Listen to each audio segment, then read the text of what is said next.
Good morning, Grace Church. We got Dave and Keith here today. Since Mr. Bo had to be all fancy coming out of his tractor, we decided we needed to do something out of the truck on our way to the fishing hole. Of course, we're not saying where, but that's just how that goes. So hope everyone is doing good. We're having a pretty good morning so far, although we haven't got to the fishing hole yet, so we'll see what happens when we get there. Do want to give a quick shout out to Pastor T. I don't know how many people realize this, but we've been part of lots of churches over the years where pastors and other church leaders would just be absolutely terrified of the notion of having a group of men other than the pastor regularly addressing their church. And the fact that our pastor has no problem with that and even encourages it says a whole heck of a lot about him and the man that God has made him to be. But, he's a Marine fire squad leader, so that's kind of what you expect. So this morning, we're going to spend a brief moment in Psalm 146. And Psalm 146:3, which says, "Do not trust in princes, in human beings to save your life." And what I want to remind us of this morning is that our solution to this current crisis, indeed our solution to all of the crises in our life, is not going to be a political solution. It's not going to be a scientific solution. It's not going to be a medical solution. It's going to be a God solution. The thing that our nation needs, that our church needs, that our communities need,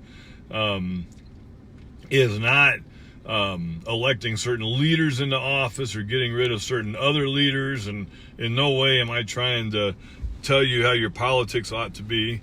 I'm just simply wanting to remind us that politics is not the answer, that Jesus is the answer.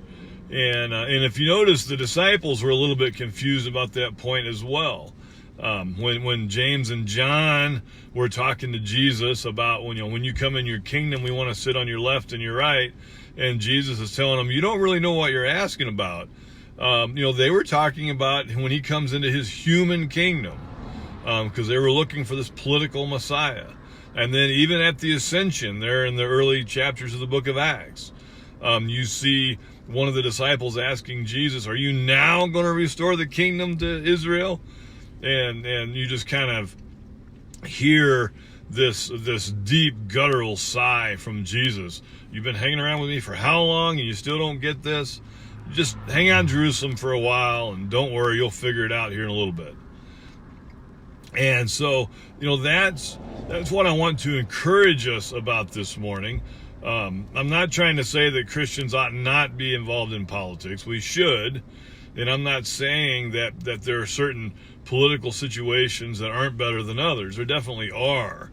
I'm just wanting to encourage us and call us back to remember that the ultimate solution to these current problems and the ultimate solution to all of our problems is not political. It's not a certain leader or a certain group of people, but as a nation, as a people, as a community, we need to cast ourselves back towards Jesus. We need to fall back on God. We need to fall back on his word. And in this trying time where we can't get together in fellowship in person, we need to be doing everything that we can to fellowship in other ways. Hanging out online, Zoom, Skype, Facebook Messenger, whatever, to continue fellowshipping together as the book of Hebrews encourages us, especially in difficult times. We need each other even more. And so I know it's supposed to be 10 minutes, but I'm letting you guys out of class a little bit early this morning. So you guys have a good day, and we will see you next time.